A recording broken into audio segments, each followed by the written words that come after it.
Hey guys, I'm Dantals and welcome to another 10 Awesome Games video.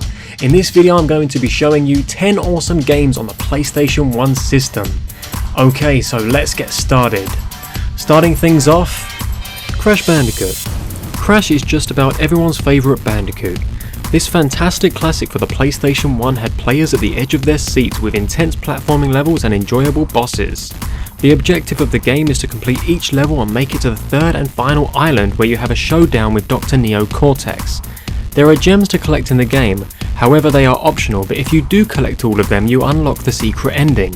In my opinion, this is the most nostalgic Crash Bandicoot game out of the series. Spyro the Dragon. Spyro the Dragon goes hand in hand with Crash Bandicoot when it comes to being known as a true masterpiece. Even in today's gaming world it still remains an all-time classic. Gnasty Gnorc, the bad guy of this game, traps dragons in crystals. It's Spyro's job to free them whilst bossing his way through levels and flying to worlds via the balloonist to hunt down Gnasty and defeat him. Again, if you're a completionist, you can go ahead and collect everything like gems, dragons and eggs. This will in turn grant you access to Gnasty's loot, which is a fun end stage, and this is the only way to get a 120% finish to the game. Ape Escape. Did you ever have a sick enough mind to go around hunting monkeys with a net? Well, now you can, and it's totally legal. Plus, the fate of the world rests in your hands, so you kind of have to. Spike, the main protagonist of this game, has this duty to fulfill, and he obtains really cool items to help him in his quest. Not only does he have the time net, he has many other devices and weapons too, like the Stun Club and Monkey Radar.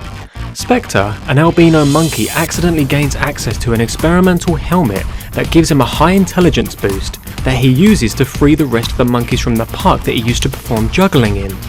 These monkeys cause havoc around the world, and it's your job to use a portal to get to these locations to hunt down and capture them. Overall, it's a really fun and enjoyable game. Dino Crisis, a horror game made by Capcom, who are notoriously known for the Resident Evil series, comes a survival game based around dinosaurs. You play solo like you typically do in Resident Evil games, and the tank controls stand out and bother you as you try to frantically run away from these big ass lizards. It makes for quite a fun story to play through, and has players at the edge of their seats while being chased by a raptor. Yu-Gi-Oh! Forbidden Memories. If you're a fan of Yu-Gi-Oh!, especially the old school series with Yami Yugi and his friends, then you'll most certainly like this old school release. This plays just the way you'd expect it to. You get to summon monsters, activate spells, traps to defeat your opponent. This in turn wins you cards that you can use to build an awesome deck. The story is good too and cranks up the enjoyment of the game overall as you become the best duelist in the game. Alien Trilogy. One of the creepiest and eeriest games I have ever played on the PlayStation 1. I don't know what it was. Maybe it was how dark the game was. Maybe the creepy music and sound effects. The radar that shows how close the aliens are nearby. And of course maybe the aliens themselves. Especially those face huggers. I fucking hate those things. Bugs Bunny and Taz, Time Busters. This nostalgic two-player game had people enjoying a game from the experience of using Bugs Bunny or Taz, the Tasmanian Devil. Although the camera was terrible and one person had control over it at a time whilst there being no split screen, you could teleport to the camera wielder's position. You just had to keep up with them if you didn't want to fall out of shot. Other than that, the game was still really fun. The music is joyful and the game is very colourful with countless minigames and objectives to complete to get enough gears to make it to other areas. This in turn helped you finish the game after defeating bosses as well. Final Fantasy VIII. I was torn between this one and Final Fantasy VII. Both games are fantastic in their own way. The reason I chose Final Fantasy VIII is because it's my girlfriend's favourite, and I haven't played the others that much, but I do hear good things about them all.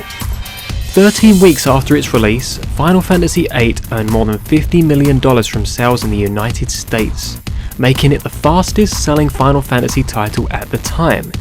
The fight style is the same as practically all Final Fantasy games. You choose what to do, whether it's attacking enemies with weapons, magic, or you can use your boss monsters, also known as your GFs. No, not your girlfriends. Squall isn't a pimp, but he does make for an interesting character in this equally interesting game, especially if you're into JRPGs. Tomb Raider. You play as an English archaeologist named Lara Croft who's in search for ancient treasures. If this was a top 10 video, it wouldn't be close to 1 for me, as I found this game very difficult at times, especially when it came to jumping and climbing onto certain platforms. Other than that, the overall game is remembered for its inventive gameplay and good storyline. If you're up for tomb raiding and hard challenges to face along the way, then Tomb Raider is the game to play. Oddworld: Abe's Odyssey. This is Abe. He works at Rupture Farms, a meat processing plant. He was being used as a slave until he finds out that the company's choice of meat is failing. He then sees that the leaders of the company are deciding to kill off the species of slaves working for Rupture Farms and sell their meat instead. Scared for his life, he aims to escape no matter what, and this is where the player comes into it. Your job is to help Abe escape Rupture Farms, and if you're a completionist, then you can go ahead and save the other employees as well. You will come across enemies and obstacles that you'll have to find your way around. It makes for an excellent side-scrolling game that can also be played as a two-player if you and your friend want to take it in turns trying to beat Abe's Odyssey together. This was my 10 awesome PlayStation 1 games video. There are many more fantastic games out there like the Resident Evil series, Parasite Eve 2, Rayman, Heart of Darkness and Gex Deep Cover Gecko, plus many more. I hope you enjoyed the video and will subscribe for more. Be sure to check out some of my playthroughs as well, as I play through a lot of PlayStation 1 games. Thanks for watching, and I'll see you all next time. Take care.